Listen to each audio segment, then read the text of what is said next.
ప్రభునందు ప్రియులారా, మన రక్షకుడు, మన రాజాదిరాజైనటువంటి యేసుక్రీస్తు వారి యొక్క పరిశుద్ధ నామములో మీ అందరికీ కూడా హృదయపూర్వక శుభవందనాలు తెలియపరుస్తున్నాను. ఈ చైన్ ప్రేయర్లో మనము 2వ దినములో ప్రవేశించుతుండగా దయచేసి మీరందరూ కూడా మీరున్న స్థలాల్లో మరి ఏకీవించి ఇద్దరుగా ముగ్గురుగా లేక ఫోన్స్ ద్వారా మరి ఏకత్వంతో ప్రార్థన చేయాలని నేను ఎంతైనా మీకు మనం చేస్తున్నాను. ప్రార్థన అనేది ఎప్పుడు కూడా అది వ్యర్థమైపోయేది కాదు. మరి ప్రార్థన అనేటటువంటిది అది ఒక పెట్టుబడి లాంటిది. కాబట్టి ఈరోజు మనం చేసే ప్రార్థనలు ఒక దినం నిత్యత్వంలో దాని యొక్క ఫలమేంటో ఫలితమేంటో మనం తప్పకుండా చూస్తామండి. కాబట్టి ఈ సమయంలో దయచేసి గమనించండి. ఒకవేళ ఎవరైనా మరి నాకు ఫోన్ చేయదలిచినట్లయితే నా ఫోన్ నెంబర్ నోట్ చేసుకోండి. 9393553177. కాబట్టి ఈరోజు మనము కొన్ని లేఖన భాగాలు ధ్యానం చేసుకుందాం. తర్వాత కొన్ని ప్రత్యేక ప్రార్థనాంశాలు ఇవ్వబడుతున్నాయి. ముఖ్యంగా మరి దేశం కొరకు, మన భారతదేశం కొరకై మనం ఎంతైనా ప్రభు సన్నిధిలో మోకరించి విజ్ఞాపన చేసినటువంటి అవసరత ఎంతైనా కూడా ఉంది. కాబట్టి దానికి ముందుగా కొన్ని వాక్య సత్యాలు, ఆత్మీయ ఉపదేశం, ప్రార్థన అనుభవాన్ని గురించి మనం పొందుకున్న వారమై మనం ప్రార్థనలు ఏకీభవిస్తాం. దయచేసి గమనించండి. ఈ సందేశం అయిన తర్వాత మరి నేను ప్రార్థన చేసేటప్పుడు మీలో ఎవరికైనా మరి కరోనా కావచ్చు, ఇతరమైన వ్యాధి బాధలు ఏ సమస్య ఏంది ఉన్నదో దాని నిమిత్తమై మీరు నాతో కూడా కలిసి ఏకీవించి ప్రార్థన చేయండి. ఎందుకంటే స్వస్థపరచువాడు దేవుడు. ఆయన పొందిన దెబ్బలు, గాయములటువంటి స్వస్థతను మన విశ్వాసంతో స్వతంత్రించుకోవాలి. కాబట్టి సమయంలో దేవుని యొక్క వాక్యాన్ని మొదటగా మనము జ్ఞాపకం చేసుకుందాం. పిల్లరా, మన జీవితంలో మరి ఎందుకు మనము ఆత్మీకంగా అభివృద్ధి పొందలేని వారంగా ఉంటున్నాము అని అంటే ముఖ్య కారణము దేవుని సన్నిధిలో ప్రార్థించలేకపోవడమే అని గమనించాలి. ప్రార్థించడం అంటే మనము ఒక లేఖన భాగాన్ని మనం మత్తయి సువార్తలో చూసినట్లయితే యేసు ప్రభువారు మత్తయి సువార్త 7వ అధ్యాయం 7వ వచనం, అలాగే 7వ అధ్యాయం 8వ వచనం, క్షమించండి, మత్తయి సువార్త 7వ అధ్యాయంలో 7వ వచనం మరియు 8వ వచనం కూడా మనం చదువుకుందాం. అడుగుడి మీకు ఇవ్వబడును, వెదకుడి మీకు దొరుకును, తట్టుడి మీకు తీయబడును. అడుగు ప్రతివాడును పొందును, వెదుకువానికి దొరుకును, తొట్టువానికి తీయబడును. కాబట్టి ఇక్కడ మనం గమనించవలసిన ప్రాముఖ్యమైన మాట ఏంటంటే అడుగుడి మీకు ఇవ్వబడును అనేటటువంటి చక్కటి వాగ్దానమును యేసయ్య స్వయంగా చెప్పాడు. కాబట్టి మనము ఆత్మికంగా అభివృద్ధి చెందలేకపోవడానికి కావచ్చు, లేక అనేకమైనటువంటి కొదులతో మనము ఉండేటటువంటి పరిస్థితి కావచ్చు. దీనికి కారణం ఏంటంటే ప్రార్థన కొదువ. ఇంకొక మాట చెప్పాలంటే మన ఆత్మీయ జీవిత కొదువులకు కారణము ప్రార్థన కొదువ, ల్యాకింగ్ ఇన్ ప్రేయర్. ప్రార్థనలో మనము తేలిగ్గా ఉన్నాం, ప్రార్థనలో మనము పట్టుదలతో లేని స్థితి మనకు కనబడుతుంది. కనుకని పిల్లరా, ఈ దినాల్లో మరెక్కువగా ప్రార్థించడానికి మనము ఇష్టపడాలి, సిద్ధపడాలి. అంతేకాదు పట్టుదలతో ప్రార్థన చేయాలి. అవసరమైతే కొన్ని రాత్రి వేళల్లో కూడా నిద్రను ప్రక్కకు పెట్టి మొరపెట్టేటటువంటి వారంగా ఉండాలనేది దేవుని యొక్క చిత్తముగా ఉన్నది అని మనం గుర్తిద్దాం. కాబట్టి మన జీవితంలో మరి ఎందుకు ఆత్మీయంగా కావచ్చు, ఏ సంబంధంగా కావచ్చు కొదులు కలిగి ఉన్నామంటే అది ప్రార్థన కొదువ అనే విషయాన్ని ఈ సమయంలో కొంచెం మనము గ్రహించగలిగితే అది మన ఆత్మీయ జీవితానికి ఎంతైనా కూడా పిల్లరా మేలు కలిగిస్తూ చెప్పడంలో సందేహం లేదు. కొంతమంది అంటారు మరి నేను ఎందుకు సేవలో ఫలాలు చూడలేకపోతున్నాను అని అంటారు. దానికి జవాబు ఇలా చెప్పుకుందాం. ప్రార్థించవలసినంతగా మనం ప్రార్థించలేదు, అదే జవాబుగా తీసుకోవాలి. అలాగే క్రైస్తవ జీవితంలో ఆత్మీయతలో ఎందుకు నేను ఎదగలేకపోతున్నాను, ఎందుకు నేను ఎదుగుదల లేకుండా జీవిస్తున్నాను అని ఒకరు ప్రశ్నించుకుంటే దానికి కూడా కారణం ప్రార్థన యొక్క కొదువ ఉన్నది. అలాగే నాడు మరి కుటుంబాలు దేవునికి భయంకరంగా లేకుండా పోతున్నాయి. కారణం ఏంటంటే ప్రార్థన యొక్క కొదువ. సంఘాలలో మరి ఆత్మీయ ఉద్యమం కనబడడం లేదు. కారణం ఏంటంటే ప్రార్థన యొక్క కొదువ అన్నమాట. కాబట్టి మనమందరం కూడా ప్రార్థన లేమి అనేటటువంటిది ఒక పాపంగా మనం గుర్తించాలి. మన జీవితంలో మరి ఆత్మీయమైనటువంటి మేలు పొందాలన్నా, లేక ఈ భూలోకంలో జీవించినంత కాలం ఏ సంబంధించినటువంటి కృపలు దీవెనలు పొందాలన్నా కూడా ప్రార్థన అనేటటువంటిది ఒక గొప్ప ఛానల్ లేక ఒక గొప్ప ఆయుధంగా ఉంది. ఎందుకంటే సృష్టికర్త అయిన దేవుడు సృష్టిలో లేక ప్రకృతిలో కొన్ని నియమాలు ఏర్పాటు చేశాడు. ఆ నియమాల ప్రకారమే సృష్టిలో సమస్తం కూడా కదులుతున్నాయి, సమస్త క్రమాలు మరి జరుగుతున్నాయి. అదే రీతిగా మరి ప్రార్థన యొక్క నియమం ఏంటంటే మనము బలపరచబడాలి, మనం దీవించబడాలి, మనం ఫలించాలి, మనం వర్ధిల్లాలి, మనము సకల శత్రు యొక్క క్రియ మీద జయం పొందాలి, వ్యాధి బాధల్లో స్వస్థత పొందాలి అనంటే ఒకే ఒక బలమైనటువంటి ఆయుధం ఏంటంటే ప్రార్థించుట. అనగా దేవుని కృపాసనం ఎదుట మనము దీనులమై గోజాడి అడుగుట, ఆయన సన్నిధిలో మనము మొరపెట్టుట అనేటటువంటిది జరగాలి. పిల్లల ఈ యొక్క ప్రార్థన అనుభవము ఏదో కొంతవరకు మనం గ్రహించితే సరిపోదు. ఎందుకంటే ఈ ప్రార్థన అనే అనుభవం చాలా లోతైనది, చాలా ఉన్నతమైనటువంటిది, చాలా విశాలమైనది. అనేక మంది భక్తులు ఈ ప్రార్థన మహాసముద్రములో అనేక రీతులుగా వారు మరి తడిసి వారు ఎంతగానో ఎన్నో అనుభవాలు అనుభవించి వారు మరి దేవుని సంఘానికి వారు తెలియచేసినటువంటి సంఘటనలు ఎన్నో రీతులుగా మనం వింటూ ఉన్నాం. కాబట్టి ఈ చెప్పే కొద్ది మాటలతోనే ఏదో అంతా చెప్పేస్తేనే అనుకోబాకండి. కేవలము ఈ మాటలు మీ ఆత్మ జీవితంలో కొంతవరకు ప్రోత్సాహం కలిగించడానికి సహాయపడతాయని మాత్రమే నేను నమ్ముతుంటున్నాను. సమూయేలు మొదటి గ్రంథంలో మీరు చూసినట్లయితే 12వ అధ్యాయంలో 23వ వచనంలో సమూయేలు జనులకు న్యాయాధిపతిగాను యాజకుడిగాను ప్రవక్తగాను ఉన్నటువంటి వేళలో ఒక గొప్ప మాట సెలవిచ్చాడు. ఏంటంటే నా మటుకైతే నేను మీ కొరకు నేను ప్రార్థన చేయకపోతే అది నాకు పాపమగునుగా కంటాడు. అంటే ప్రార్థన లేమి లేక ప్రార్థన చేయకపోవడం అనేటటువంటిది ఒక పాపంగా గుర్తించినటువంటి వ్యక్తి సమూయేలు. అందుకని సమూయేలు ఒక గొప్ప ప్రార్థనాపరుడు, ఏ మ్యాన్ ఆఫ్ ప్రేయర్ అని చెప్పాలి. ప్రార్థించే వారిలో సమూయేలు ఉన్నాడు, మోషే ఉన్నాడని కీర్తన గ్రంథంలో రాయబడి ఉంది. కాబట్టి సమూయేలు యొక్క పుట్టుకే ప్రార్థనలు పుట్టడం జరిగింది. సమూయేలు జీవితంలో గొప్ప ప్రార్థన అనుభవంతో జీవించి ప్రజలు నడిపించాడు. కాబట్టి తన ప్రజల కొరకు ప్రార్థన చేయకపోవడం ఒక గొప్ప పాపంగా ఎంచుకున్నాడు సమూయేలు. మరి ఈ దినాల్లో మనకు కూడా సమూయేలు వంటి మనసుతో ప్రార్థన చేయకపోతే అదే ఒక పాపంగా మనం ఎంచుకున్నట్లయితే మన జీవితాలు ఎంతైనా కూడా రూపాంతరం చెందడానికి అవకాశం ఉంది. కాబట్టి ఈ సమయంలో అడుగుట అనేటువంటి విషయాన్ని గురించి కొన్ని మాటలు నేను మీతో పంచుకోవాలని ఆశపడుతున్నాను. పిల్లరా, అడుగుడు ఇవ్వబడు అన్నప్పుడు ఇది చాలా మరి సుదీర్ఘమైనటువంటి అంశము.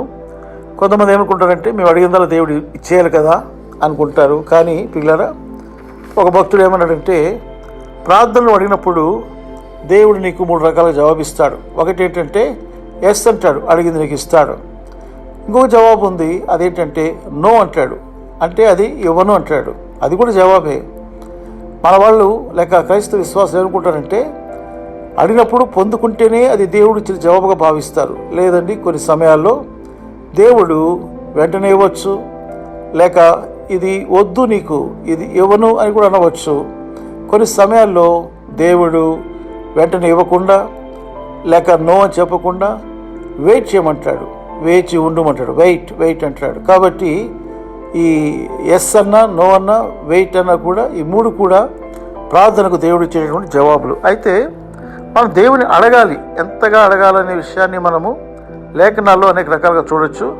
క్రొత్త నిబంధనలో యాకోబు పత్రిక 4వ అధ్యాయం 2వ వచనం ఏమంటాడంటే మీరు ఆశించుచున్నారు కానీ మీకు దొరకట్లేదు, నరహత్య చేయుదురు, మచ్చలు పడుదురు కానీ సంపాదించుకొనలేరు, పోట్లాడుదురు, యుద్ధము చేదురు, కానీ దేవుని అడగనందున మీకేమీ దొరకదు. దేవుని అడగనందున మీకేమీ దొరకదు. కొంతమంది ఎలా ఉన్నారంటే శరీర సంబంధమైనటువంటి తత్వాలతో, ఆలోచనలతో జీవిస్తూ ఉన్నారు. కానీ దేవుని ప్రజలు అలా ఉండకూడదు. మనము ఈ లోకంలో జీవించేటప్పుడు ప్రభు సన్నిధిలో దేవుని బిడ్డలుగా ప్రభును అడగాలి, ప్రార్థన చేసి ప్రభుని అడగాలి.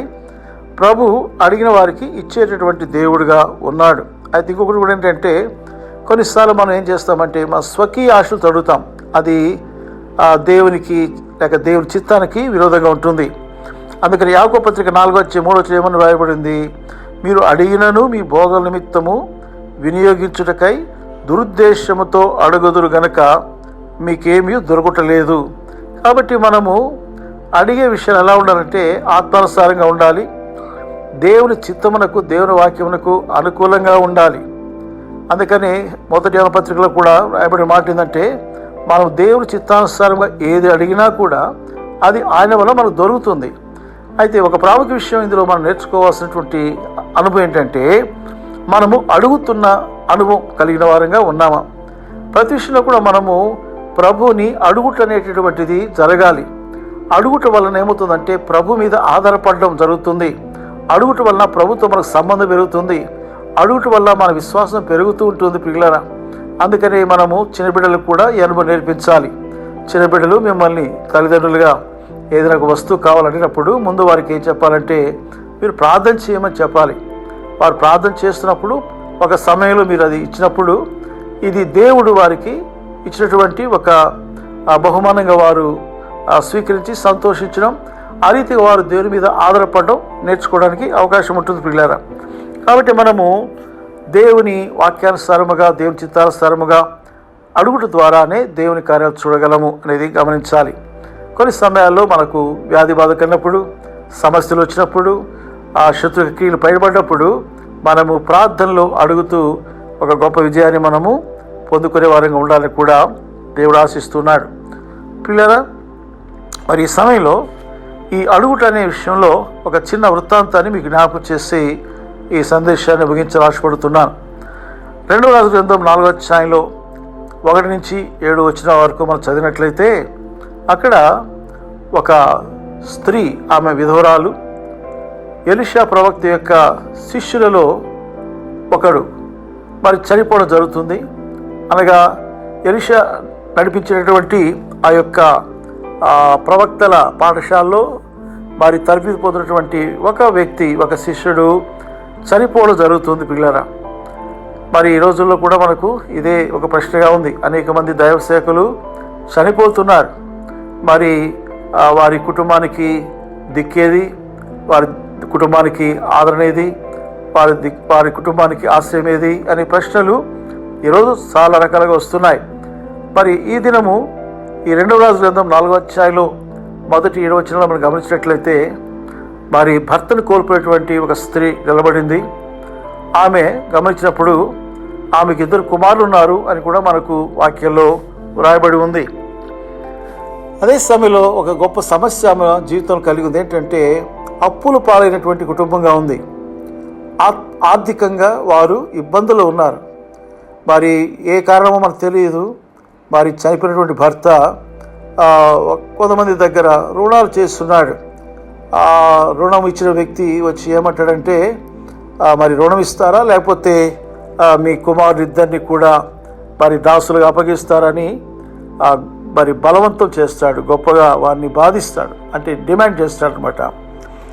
ఇప్పుడు మనం గమనించాలి పిల్లరా, జీవితంలో భక్తిగా ఉన్నప్పటికీ, దేవుని సన్నిధిలో ఉన్నప్పటికీ కొన్ని శ్రమలు వస్తాయి. మరి చనిపోయిన వ్యక్తి ఒక దేవుని భక్తుడే, శిష్యుడే, కానీ ఆయన చనిపోవడం జరిగింది. రెండవది, ఆర్థికమైన ఇబ్బందులు ఎదుర్కొన్నట్లుగా కూడా మనకు కనబడుతుంది. అప్పులు పాలిట్లుగా కూడా మనకు కనబడుతుంది. ఆ వ్యక్తి చనిపోయిన తర్వాత భార్య మరి విధవరాలుగా మిగిలిపోయింది. మరి 2 కుమారులు తల్లిని బిడ్డలుగా మిగిలిపోయారు. మరి వారి యొక్క పరిస్థితులు మరి ఎవరు మరి దర్శించి చక్కపరచగలరు అనేది ఒక ప్రశ్నగా మిగిలిపోయింది. అయితే ఈ స్త్రీ యొక్క జీవితంలో మనం నేర్చుకునే ఒక గొప్ప పాఠం ఏంటంటే, ఆమె వెంటనే ఎలీషా దగ్గరికి వెళ్ళింది. ఎలీషా దగ్గరకు వెళ్ళింది. ఇది చాలా ప్రాముఖ్యమైనది, మీరు చదవండి అర్థమవుతుంది. ఎలీషా దగ్గరకు వెళ్ళి మరి ఆమె అడిగింది ఏమని, ఈ రీతిగా అప్పుల వారు వచ్చారండి, నా బిడ్డలు మరి దాసత్వానికి వెళ్ళిపోయి ప్రమాదం ఉందన్నప్పుడు మరి నన్ను ఏం చేయమంటావు, నా వల్ల నీకు ఏం కలుగుతుంది అని అడుగుతున్నప్పుడు మరి ఆమె చెప్పినటువంటి మాటలను బట్టి ఆమె సమస్య చెప్పుకుంది.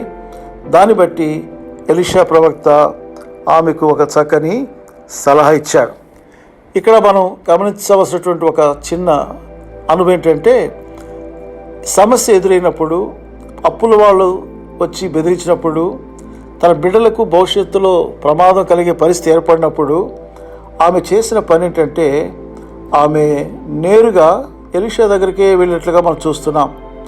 ఇరుగు పొరుగు వారి దగ్గరికి వెళ్ళి తన గోడు చెప్పుకోలేదు, లేకపోతే ఇంకెవరి దగ్గరనో అప్పు తీసుకొచ్చి మళ్ళీ డబ్బులు చెల్లిద్దామని అనుకోలేదు. కానీ ఆమెలో ఒక తీర్మానం ఉంది, ఏంటంటే ఎలీషాకు నేను చెప్పాలి అని. పిల్లల మనకు కూడా ఈ దినాల్లో మన యొక్క జీవితంలో చాలాసార్లు సమస్యకున్నప్పుడు మనుషులతో చెప్పుకోవడానికి పరుగులు తీస్తాం. కానీ ఒకటి మనం చేయాలి, మొదటిగా ప్రభు దగ్గర రావాలి. యేసు ప్రభు యొక్క కృపాసనం దగ్గరకు మనం రావాలి. మన యొక్క అవసరతలు, మన యొక్క అక్కర్లు ఆయనతో చెప్పాలి అనేది మనం నేర్చుకుందాం. మరి దైవజనులు భగత్ సింగ్ గారిని గురించినటువంటి ఒక గొప్ప మాట మనం వింటూ ఉన్నాం.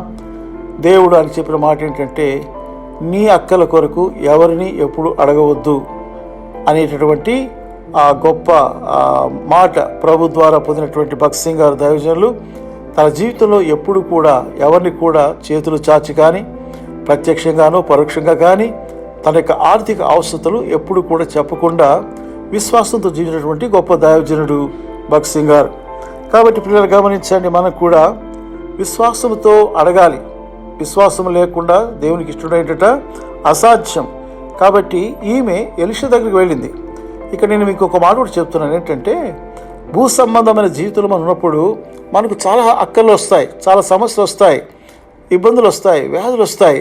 అయితే మనం ఏం చేయాలంటే పరలోక రాజ్య సంబంధమైనటువంటి దేవుడితో మనము కనెక్ట్ అయిపోవడం నేర్చుకోవాలి. ఎందుకంటే ఒక వ్యక్తి ప్రభువుని ఎరిగిన తర్వాత అతడు దేవుని రాజ్యానికి సంబంధించిన వ్యక్తిగా చేయబడుతున్నాడు. మన భూలోకంలో ఉన్నది వాస్తవమే, కానీ ప్రియులారా మన జీవిత విధానము, మన జీవితం యొక్క భవిష్యత్తు ఇవన్నీ కూడా పరలోక సంబంధమైనటువంటి నడుపుదలను బట్టే జరుగుతాయని గమనించాలి. అందుకని మనం యేసు ప్రభు చెప్పినటువంటి ఆ మాదిరికమైన ప్రార్థన మనం గమనించినట్లయితే మొదటి మాట ఏమన్నాడు, పరలోకముందున్న మా తండ్రి అన్నాడు. అంటే భూమి మీద ఉన్న మనము పరలోకముందున్న దేవునితో, ఆ దైవికమైనటువంటి సన్నిధితో మనము ఏకమైపోవడం అనేది అవసరం. అది మనం నేర్చుకోవాలి. చాలామంది ఏం చేస్తున్నారంటే భూ సంబంధ రీతిగానే ఆలోచించి, భూ సంబంధంగా తీర్మానాలు చేసి, భూ సంబంధంగా నడుచుకోవడం అనేది చేస్తున్నారు. కాబట్టి ప్రియ సహోదర సహోదరి, నీవు ప్రభు బిడ్డవై ఉంటే, ప్రభు రక్తంతో కడగబడి ఉంటే, నీవు పరిశుద్ధాత్మతో ముద్రించబడిన వ్యక్తిగా అయినట్లయితే గమనించు, పరలోక రాజ్య సంబంధమైనటువంటి ప్రతిదీ కూడా నీకు అందుబాటులో ఉంటుంది. ఆ దేవుని శక్తి, దేవుని హస్తము, దేవదూతల పరిచర్యలు ఇవన్నీ కూడా మనకు అందుబాటులో ఉంటున్నాయి. మన విశ్వాసంతో వాటిని స్వతంత్రించుకోవాలి. ఇప్పుడు చూడండి, మరి ఆ స్త్రీ అడిగినప్పుడు ఎలీషా చెప్పాడంటే, నీ ఇంట్లో ఏముంది అన్నప్పుడు ఒక మరి నూనె కుండ ఉన్నది అని చెప్పింది. నూనె కుండ అంటే అది పెద్ద కుండేం కాదు, లెక్క ప్రకారంగా ఒక చిన్న మరి పాత్ర లాంటిది అన్నమాట. అది ఒక ఫ్లాస్క్ అనుకోండి. కొంచెం నూనె ఉందయా అని చెప్పగలిగింది ఆమె. అంతకు మించి నా దగ్గర ఏమీ లేదు. అవునండి, చాలాసార్లు మన జీవితంలో కూడా ఎలా ఉంటుందంటే మన దగ్గర ఏమీ లేదు. మరి ఉన్న అప్పులు తీర్చబడాలంటే ఆ కొంచెం నూనె అనేది ఏమాత్రం కూడా సరిపోయేది కానే కాదు. అయితే దేవుడు ఎలాంటి వాడంటే శూన్యములో సమస్తమును చేయగలవాడు, లేని వాటిని ఉన్నట్టుగా పిలిచే దేవుడు అని మనం వాక్యాలు గమనిస్తున్నాం.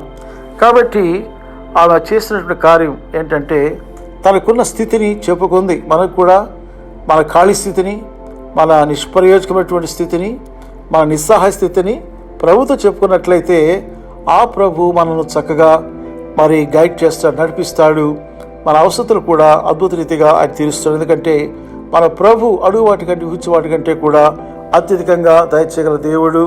ఆయన ఆశ్చర్యకరమైనటువంటి క్రియలు చేసినటువంటి దేవుడుగా ఉంటున్నాడు. ప్రియులారా, మనం తర్వాత గమనించినట్లయితే ఎలీషా చెప్తున్నాడు, అమ్మ మరి నువ్వు వెళ్ళి ఇరుగు పొరుగు వారి దగ్గర నీకు దొరికిన పాత్రలను తీసుకొచ్చిన తర్వాత నీ ఇంట్లో వాటిని పెట్టుకొని ఆ పాత్రలో నూనె పోయమంటాడు. ఒకసారి మనం చదువుకుందాం. 2 రాజుల గ్రంథం 4వ అధ్యాయంలో మొదటిగా నేను 3వ వచ్చి చదువుతాను. అతడు అలాగే ఎలీషా చెప్తున్నాడు, నువ్వు బయటికి పోయి నీ ఇరుగు పొరుగు వారి యొద్ద దొరకగలిగిన వట్టి పాత్రలన్నిటినీ ఎరుగుపుచ్చుకున్నాం. తర్వాత 4వ వచనం, అప్పుడు నీవు ఇంట్లోనికి వచ్చి నీవును నీ కుమారులను లోపల నుండి తలుపు మూసి ఆ పాత్రలన్నింటిలో నూనె పోసి నిండినవి ఒక తట్టున ఉంచమని ఆమెతో సెలవేయగా. 5వ వచనం, ఆమె అతని ఎదురు నుండి పోయి తానును కుమారులను లోపల నుండి తలుపు మూసి కుమారులు తెచ్చిన పాత్రలో నూనె పోసెను. కాబట్టి ఇక్కడ మనం నేర్చుకోవాల్సిన విషయం ఏంటంటే, వారు తెచ్చుకున్నటువంటి పాత్రలన్నీ కూడా ఖాళీ పాత్రలే. ఎన్నో పాత్రలు తెచ్చుకున్నారు. అయితే అవి ఎలా నింపబడ్డాయంటే, వారు చేసిన పని ఒకటి, ఆ ఇంటి తలుపులు వారు మూసివేశారు. అది గమనించాల. 2వ రాజుల గ్రంథం 4వ అధ్యాయంలో 4వ వచనంలో ఆ మాట రాయబడింది. ఏం చేయమని రాయబడి ఉందంటే, లోపలుండి తలుపు మూయమంటున్నాడు. తలుపులు మూయాలి. సో ఈరోజు చెప్పాలంటే కరోనా దెబ్బతో చాలా గృహాల్లో మరి తలుపులు మూసిన అనుభవం ఉంది. కానీ అది సరిపోదు. ఈ తలుపులు మూసిన అనుభవం ఎలాగంటే, యేసు ప్రభు మత్తయి సువార్త 6వ చెప్పాడు, ప్రార్థించినప్పుడు నీ గదిలోనికి వెళ్ళి తలుపులు వేసుకోమన్నాడు. రహస్యమందు చూచు తండ్రికి ప్రార్థన చేయమన్నాడు. కాబట్టి మన జీవితంలో ప్రభుతో ఏకాంతంగా మనం కలిసి ఒంటరిగా మొరుపెట్టేటటువంటి అనుభవం కావాలి. అందుకని మనము తలుపులు మూయాలి. పిల్లరా, రహస్య ప్రార్థన అనేది చాలా అవసరం. కాబట్టి ఈ యొక్క స్త్రీ, విధవరాలు ఆ రీతిగా తలుపులు మూసి మరి తన కుమార్తెలు కలిసి చేసిన పని ఏంటంటే, విశ్వాసంతో ఆ నూనెను పాత్రలో పోయడం మొదలుపెట్టింది. అది విశ్వాస క్రియ. సందేహించలేదు, అనుమానించలేదు, ఇది ఎలా జరుగుతుంది అనుకోలేదు. పిల్లరా, మరి కానా వివాహాలను కూడా మనం గమనిస్తే నీరు ద్రాక్షసంగా ఎలా చేయబడింది అని అంటే, మరీ చెప్పింది ఎక్కడ పనివారికి, ఆయన మీతో చెప్పున్నది చేయుడి. మనం అనేక సార్లు దేవుని దగ్గర మరి గొప్ప కార్యాలు చూడలేకపోవడం కారణం ఏంటంటే, విశ్వాసంతో అడుగు వేయలేకపోవడమే. ఇది ఎలా జరుగుతుంది, ఇది సాధ్యమేనా అని మనం ప్రశ్న వేసుకుంటూ కూర్చుంటాం. అందుకనే దేవుని కార్యాలు మనం చూడలేం. మన అవిశ్వాసం బట్టి దేవుడు కార్యాలు చేయలేడు.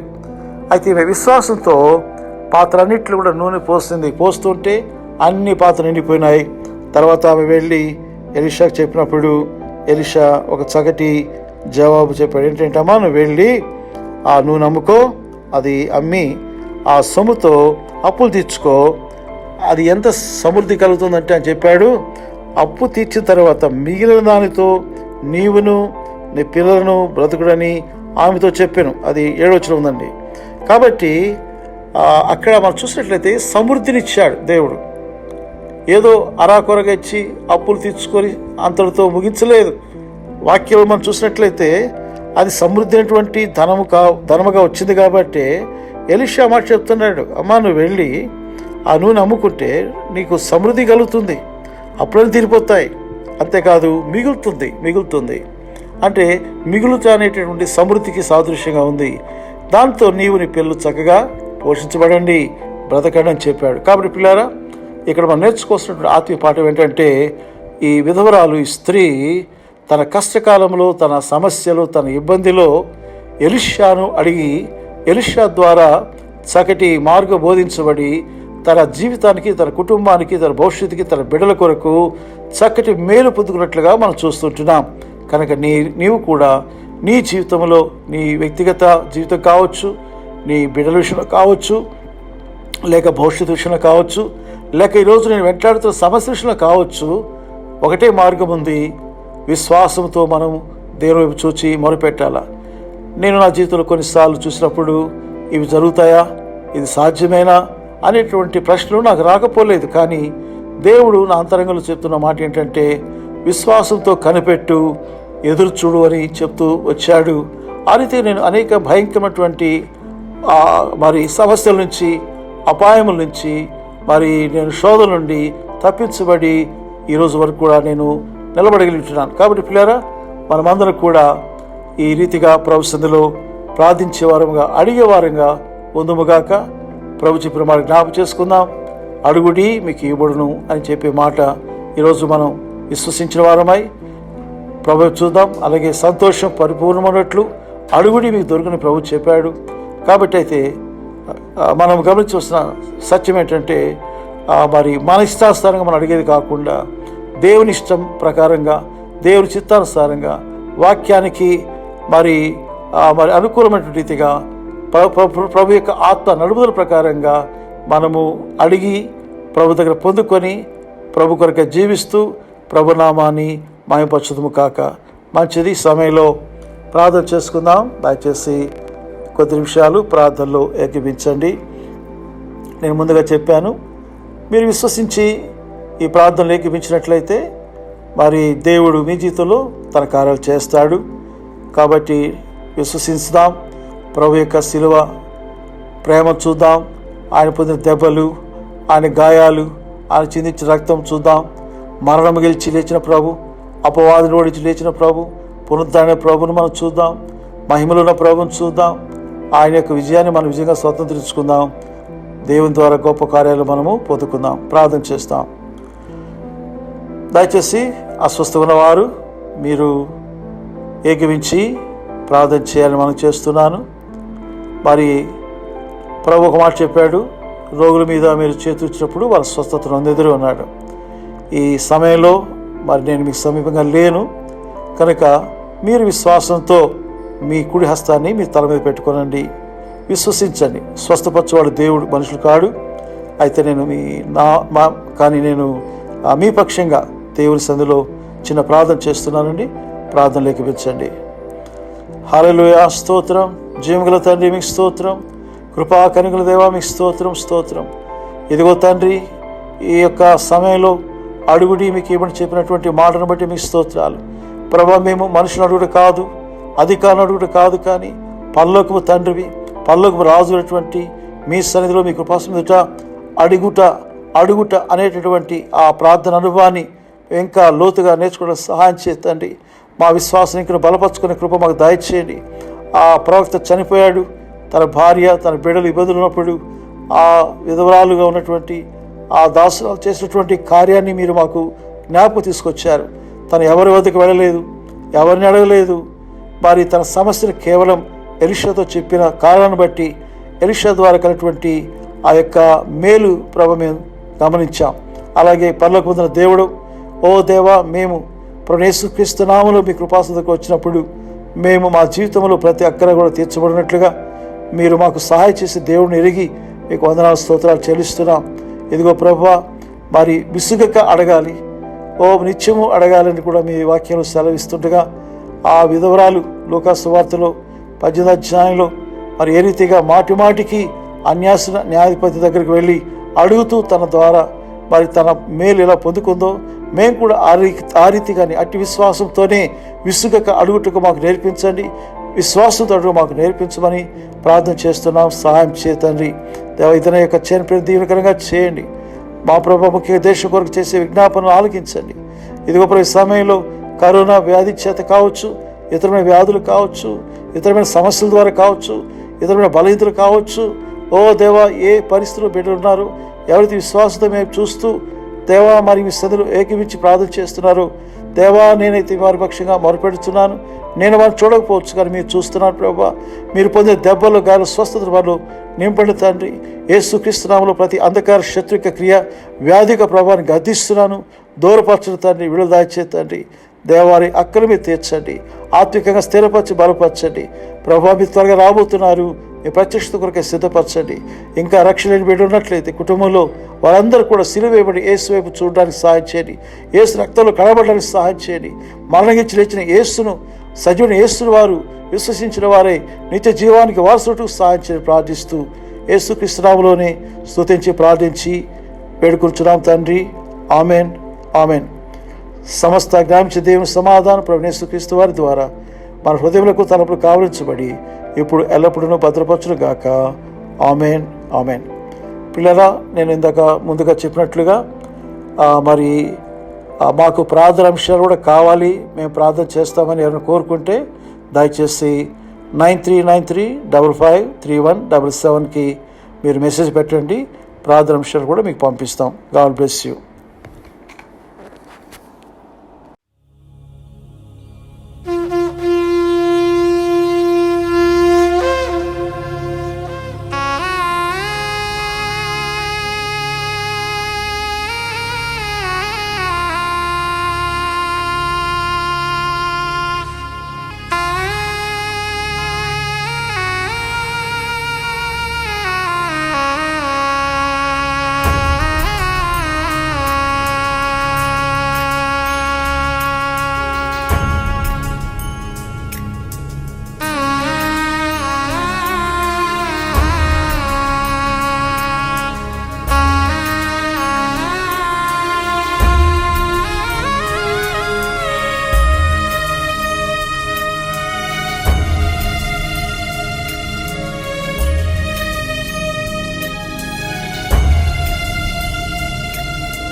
ప్రార్థన.